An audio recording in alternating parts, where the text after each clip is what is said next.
Good morning everyone. आज का हमारा टॉपिक होगा important sea ports of India. अब सी पोर्ट का मतलब क्या होता है? आपने एक वर्ड सुना होगा, बंदरगाह।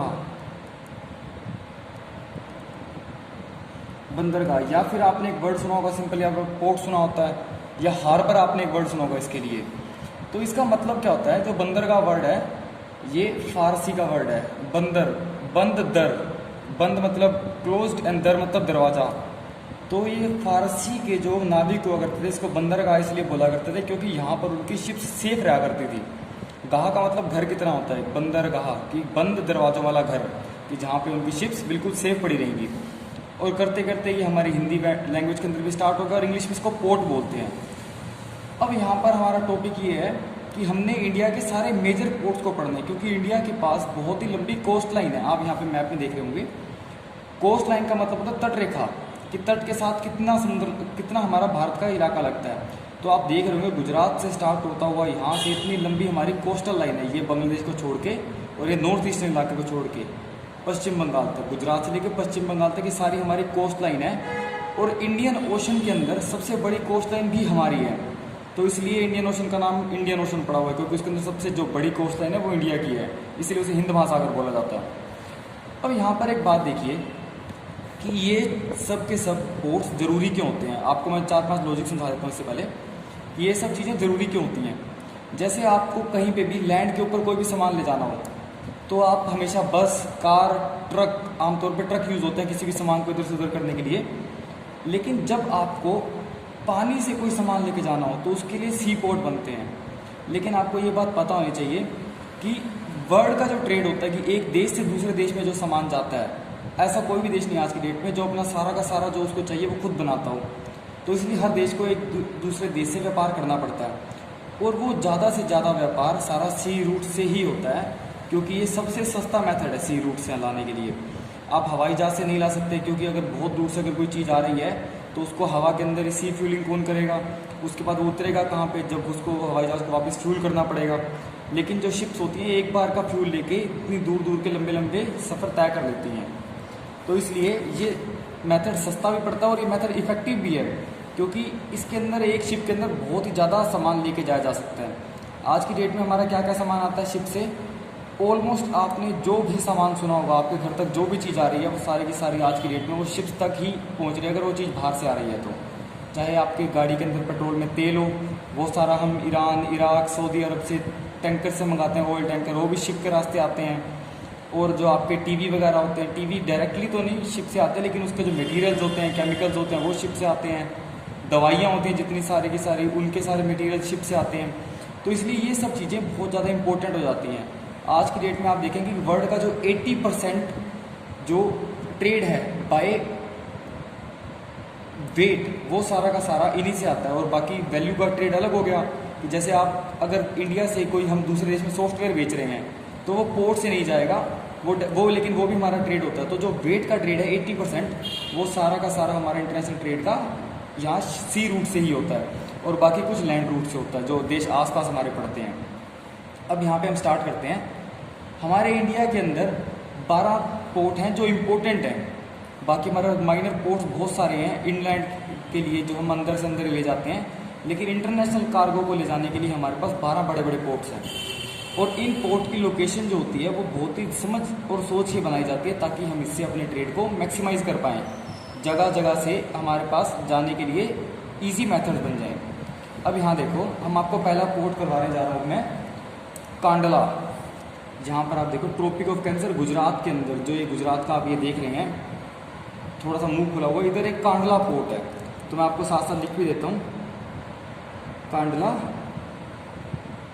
गुजरात। और मैं साथ साथ में आपको इन पोर्ट्स के बारे में बताता जाऊँगा। जब भारत का पार्टीशन नहीं हुआ था उस टाइम पर हमारे पास एक पोर्ट हुआ करता था पाकिस्तान के अंदर, कराची नाम से। आप यहाँ देख रहे होंगे, मैं आपको इंडिया का जो बड़ा मैप है उसके अंदर आपको दिखाता हूँ।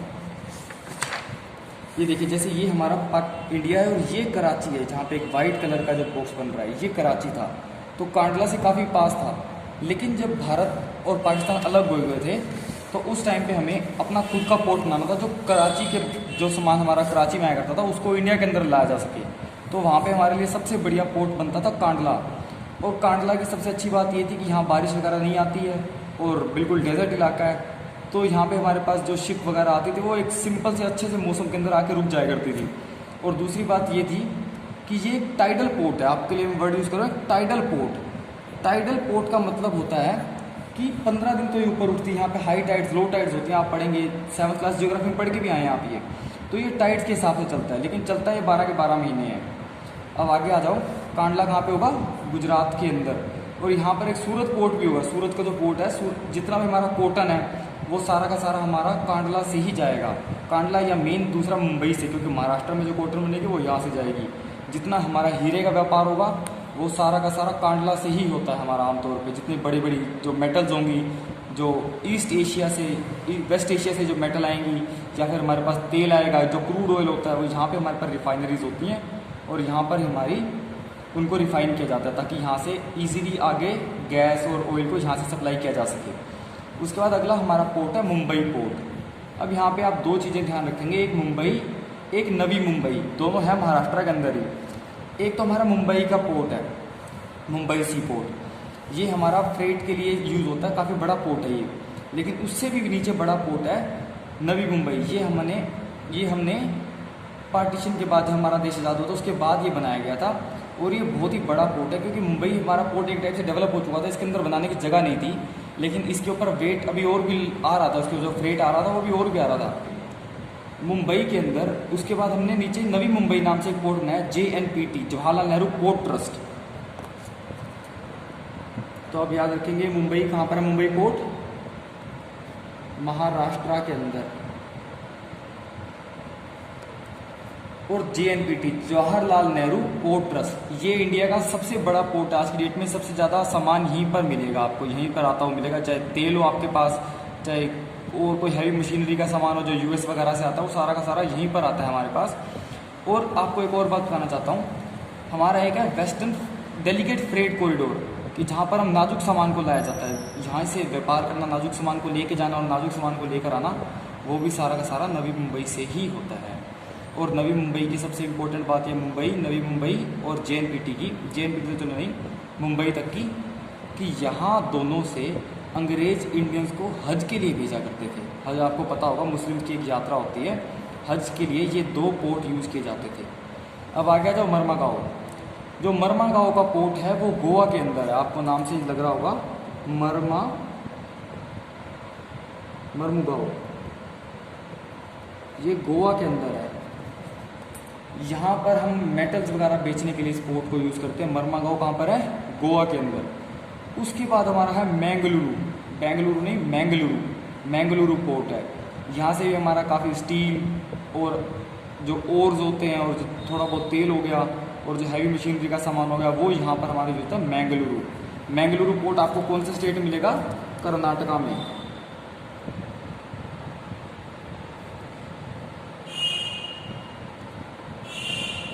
अब आ गया तो कोची पोर्ट पे।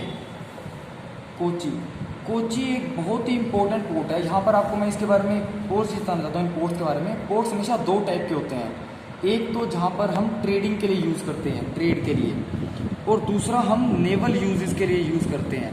नेवल यूज़ कैसे? जहाँ पर हमारी नौसेना रहती है।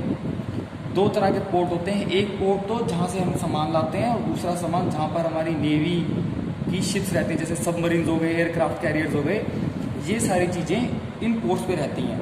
आपके लिए एक और चीज़ बताता हूँ मैं, जब भी हम किसी भी गाड़ी को, किसी बस को या फिर किसी 2 व्हीलर को, 4 व्हीलर को जब हम कहीं पे खड़ा करते हैं, हम उसे बोलते हैं पार्क करना, कहते हैं ना पार्किंग बनी हुई है। लेकिन जब भी हम किसी शिप को किसी बंदरगाह के अंदर लगाते हैं तो हम उसे बोलते हैं डॉक करना। अगर आपने किसी जगह पर शिप खड़ी करी तो आप उसे ये नहीं कहेंगे आपने कोई शिप को पार्क किया, आपने उस शिप को डॉक किया है, इसलिए इनको डॉक यार्ड से बोला जाता है। तो जो कोची है, कोची के अंदर दो पोर्ट्स हैं। एक तो पोर्ट हमारी नेवी यूज़ करती है अपनी फाइटिंग क्राफ्ट के लिए, और दूसरा जो पोर्ट है वो हम ट्रेड के लिए यूज़ करते हैं, क्योंकि जो नीचे वाले इलाकों में जाएगा, मेडागास्कर, अफ्रीका के अंदर नीचे सेचल्स और कुछ यहाँ से ट्रेड ऑस्ट्रेलिया के लिए भी जाएगा, तो वो हम कोची से भेजते हैं ज़्यादातर जो चीज़ें हमारी जाती हैं। तो कोची एक ड्यूल टाइप का पोर्ट है, और कोची में नेवी की एक कमांड भी है। नेवी की 3 कमांड्स हैं, वेस्टर्न, सदर्न और ईस्टर्न। तो जो हमारी सदर्न कमांड है नेवी की वो कोच्चि के अंदर, और यहाँ पे हमारी काफ़ी सारी शिप्स यहाँ पे रहती हैं हमेशा। अब आगे आ जाओ। अब यह है तूतीकोरिन। तूतीकोरिन कहाँ पर है? तमिलनाडु के अंदर। मैं कोच्चि लिख देता हूँ आपके लिए, कोच्चि केरला। और दूसरा है तूतीकोरिन, ये है तमिलनाडु के अंदर। अब देखो तूतीकोरिन से क्या होता है, तूतीकोरिन से ज़्यादातर हमारा वेट श्रीलंका वगैरह की तरफ जाता है और नीचे ऑस्ट्रेलिया के साथ भी वही हमारा व्यापार होता है। और यहाँ से और अफ्रीकन कंट्रीज़ के लिए भी जितना हमारा वेट जाता है, यहाँ से हमारे चावल वगैरह का जो ट्रेड होता है सारा अफ्रीकन कंट्रीज़ के लिए हम बेचते हैं यहाँ से। और दूसरी चीज़ है फिशरीज़। इंडिया फिशरीज़ का एक बहुत बड़ा सप्लायर है। फिशरीज़ का मतलब होता है जो हमारा सी फूड, जो मछलियाँ वगैरह हम बेचते हैं पकड़ के, वो भी सारी की सारी तूतीकोरिन, कोच्चि, इन सब पोर्ट से बहुत ज़्यादा बिकती हैं। तो यहाँ से हम बहुत ही जल्दी सप्लाई कर देते हैं, क्योंकि अगर लंबे समय तक रुक जाए तो ये चीज़ें पेरिश होने लग जाती हैं, मतलब ख़राब होने लग जाती हैं। उसके बाद आ जाओ हमारा बहुत ही बड़ा पोर्ट चेन्नई। अब आगे आ जाओ, जो चेन्नई का पोर्ट है, चेन्नई का पोर्ट काफ़ी इंपॉर्टेंट है, क्योंकि यहाँ से हम बहुत सारा सामान चाइना की तरफ भेजते हैं। और चाइना से जो हमारा सामान आता है, चाइना से, रशिया से, वो सारा का सारा सामान भी चेन्नई पर ही उतरता है। मैं आपको एक रूट दिखाता हूँ, सी रूट। अब वर्ल्ड मैप के अंदर आइए, आपको पता लगेगा कि कितने इंपॉर्टेंट होते हैं हमारे लिए ये सारे के सारे सी पोर्ट। अब यहाँ देखिए, ये हमारा वर्ल्ड का मैप है। यहाँ पर हमारे पास चेन्नई है, कहीं पर यहाँ पे हमारे पास चेन्नई है। अब देखिए, अगर हमें यहाँ से रशिया से या जापान से या चाइना के इस इलाके से या फिर इन सब कंट्रीज से, इंडोनेशिया से कोई सामान मंगाना है या फिलीपीन से, तो हमारे पास वो सामान आएगा कैसे? यहाँ से मान लो अगर यहाँ से हमारे पास, ये हमारा है हांगकॉन्ग इस साइड पर, अगर हांगकॉन्ग से हमारे पास कोई सामान आता है तो वो यहाँ से साउथ चाइना सी से होता हुआ इधर एक स्ट्रेट ऑफ मलक्का है। मलक्का मतलब, स्ट्रेट का मतलब होता है दो ज़मीनों के बीच में एक छोटा सा पानी की नहर सी, इधर से हमारी शिप आएगी और फिर यहाँ पर हमारे चेन्नई के अंदर वो चीज़ आएगी। और हमने अगर भेजना हो इन सब देशों के अंदर, या फिर हमने व्लादिवोस्तोक रशिया के अंदर कुछ भेजना हो या जापान के अंदर कुछ भेजना हो, तो हम भी यहाँ से ऐसे ही हमको अपना सामान बेचते हैं। तो इसलिए ये पोर्ट हमारे लिए बहुत इंपॉर्टेंट है चेन्नई का। अब आगे आ जाओ वापस। उसके बाद आ जाओ विशाखापट्टनम। विशाखापट्टनम का जो पोर्ट है वो वापस हमारे नेवल यूज़ के लिए भी यूज़ होता है और हमारे ट्रेडिंग के लिए भी यूज़ होता है। नेवल यूज़ इसलिए इसका ज़्यादा है क्योंकि यहाँ से हम पूरा का पूरा बे ऑफ बंगाल को कवर करते हैं।